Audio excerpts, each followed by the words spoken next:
Assalamualaikum warahmatullahi wabarakatuh. Apa kabar teman-teman sholih dan sholihah? Semoga kalian semua selalu sehat dan dalam lindungan Allah Subhanahu wa Ta'ala ya. Teman-teman, pada kesempatan kali ini kita akan belajar berlatih dan menunjukkan rasa malu untuk berbuat kesalahan ataupun juga dosa. Miss dan Mister berharap kalian semua dapat menyimak serta menjalankan materi hari ini ya. Mudah-mudahan kalian akan menjadi anak yang senantiasa takut kepada Allah dan juga selalu merasa malu jika kalian melakukan kesalahan atau dosa yang disengaja.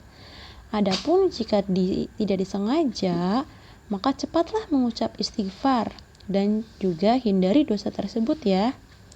Yuk kita simak materinya. Materi standar kompetensi lulusan SDIT Anur nomor 3. Berlatih dan menunjukkan rasa malu untuk berbuat kesalahan atau dosa. Teman-teman, tahukah kalian apa sih yang dimaksud dengan malu?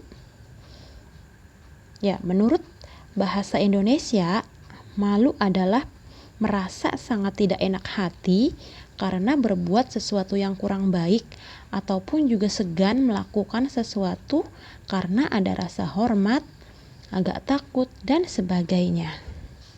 Sementara itu, menurut agama Islam, malu berarti bagian dari agama. Orang yang memiliki rasa malu pasti akan mendatangkan banyak kebaikan. Akan tetapi, bagaimana sih malu yang sebenarnya dalam Islam?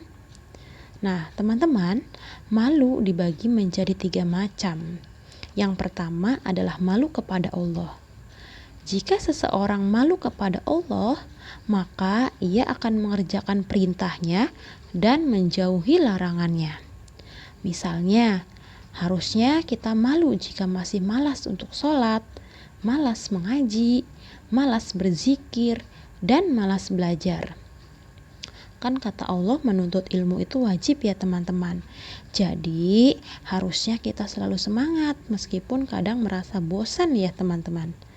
Tapi ingat saja bahwa Allah itu selalu menyediakan pahala yang banyak, yang berlimpah bagi umatnya yang senantiasa semangat dalam menjalankan perintahnya dan juga menjauhi larangannya ya.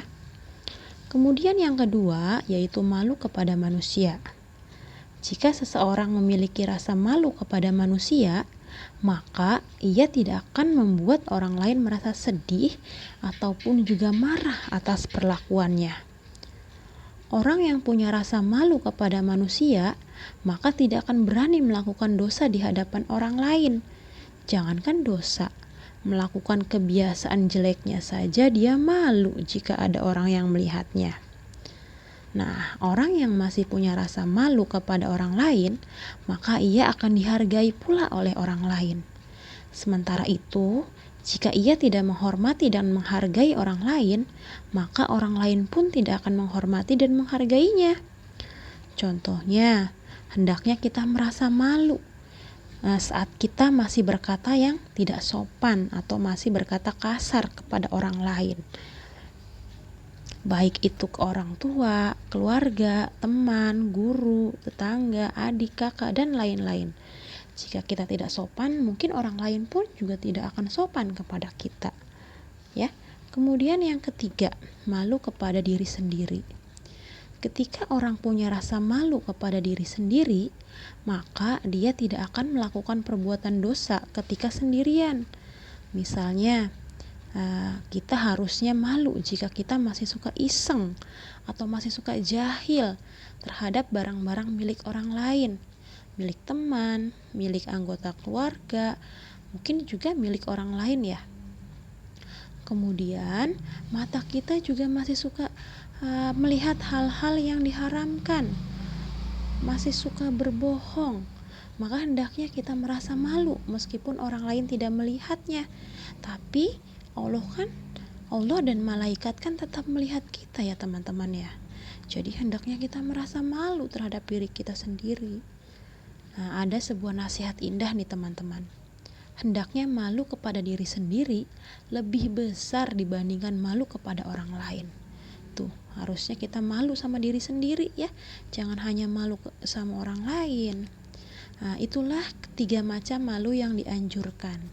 Selanjutnya, mari kita berlatih untuk membiasakan diri kita agar selalu berkata jujur, berbuat kebaikan kepada semua orang, dan senantiasa menjalankan perintah dan menjauhi larangan Allah Subhanahu wa Ta'ala.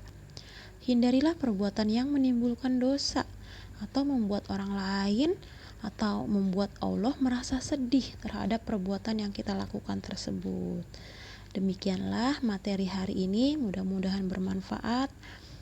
Mudah-mudahan kita senantiasa dilindungi oleh Allah atas perbuatan-perbuatan dosa. Amin ya Allah ya Robbal Alamin. Terima kasih teman-teman sudah menyimak materi ini. Jangan lupa dipraktekkan ya. Tetap sehat, semangat, dan selalu menjalankan dan menjauhi larangan Allah. Assalamualaikum warahmatullahi wabarakatuh.